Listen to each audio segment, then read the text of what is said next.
لبیک. السلام علیکم. و علیکم السلام و رحمت الله و برکاته. کیس رویدین شما می؟ الو. گوش کردم. کیس رویدین شما؟ بله گوش کردم بله. برکه بی 100 ساله شوید. دنیاتون داره شما را. چی شنیدیم راست باشه دروغ باشه گفتیم ما شما پرسیم حضرت. خب میگن سلفی شده درست میگن. ما هممون ما سلفی.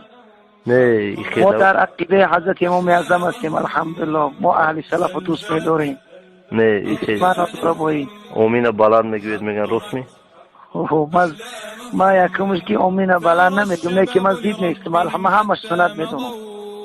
نه اینو همشون یک چند که یک زیوتی یک چنده فتنه زیوتی هم. نه ایره ما و شما فتنه نمیگیم بچه. میره سنت رسول اکرم میگیم. میره فهموندن در کار. ایره فهموندن در کار. ایره به خوبی فهموندن در کار. این سنت جناب رسول اکرم است. چرا مردم در مکه و مدینه فتنه نشد؟ فلسطین فتنه شد. حقارت کردن فتنه نشود. دشنام کردن فتنه نشود. زنا کردن فتنه نشود. سنت رسول اکرم فتنه میشد. گپ شما درست. همه وقت مثال همه چیزا نبود که هم باینده نبودم. برای که طالبان نبودن. برای که مردم نمیرفتن نمیخونیم روز را. بابای ما حضرت مولای هندوستانی بودن. بله باباتون. همو باباتون امین بلند میگفته. نمیگفتم. می در جمعه حتی گفته گیاد. کی همین حضرت مولای هندوستانی؟ خوری بابا جان نمیگید شما. بله شما خودتون نمیدونید باباتون هازی. ما میدونیم. اینا دوملا حکمت الله هستن. بله. شاگرداش ایشان نوردین هستن. یا نمیگن که همین چیزا. اینا دینت دیسکی آوردن مثال ایشان محمود جان گوش کردیم. ایشان محمود جان میگن که دوی بابت کردن در حقی او. او خیلی کردن بعد گفتن ایشان محمود نوردین شریعت میشه جا. نفهمیدم. ایشان نوریدین و محمود شریعت میشه جدا. نه خیلی بزرگن یا هم بزرگای بزرگن شما بزرگن استادای ما بابای ما که برای هم میگم رحمت کنن بابا تمام بابا تو دوست می‌داریم. امو اکامو گوش میکردیم امو سخنای شما را گوش میکردیم سر راحت میبردیم. اوی خیلی گفتم و حیران شدم نخو آدم بزرگ آدم عالم کلان هم کشور خداوند نه امو در خطای سلفی شود بچه الحمدلله ما ایشان نوری سر بیزار هستم. چی با؟ همه عقیده شیعگیش فهمیدی یک دو داملا حکمت الله چه داملا حکمت الله؟ داملا خوب عقیده داره شیعه نیست الحمدلله طرفدار شیعه نیست.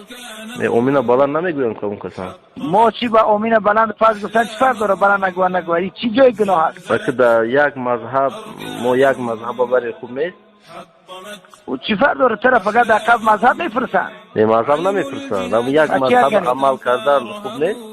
فرق نداره مدل همه مسلمان باشه مدل رفت یادن میکنن مثال حاضر بچه یوشی هستن جوانای یوشی هستن مثال علمشون علمی خوب ندارن که شما ندارن مثال علم دارن که ای نورالدین هم زیادتر دارن ای محمود هم زیادتر دارن. نه همه حاضر میخونن همه حاضر نمازایی که مثال قرآن سواد قرآن ندارن اخیلی برای همینا میگم اخی رهگم نزنن میگم انشاءالله هیچ محل هم بچه های سلفی رهگم نزنن عقیدت عقید ما و شما رو زیادتر است.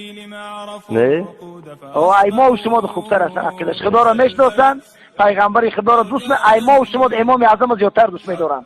ما دروغ میگیم حنفی هم گفته سه دعا را امام اعظم کی کرده بود؟ امام اعظم میگه که در بالای قبر آیت خونه مکروه تحریمی چرا میخونه؟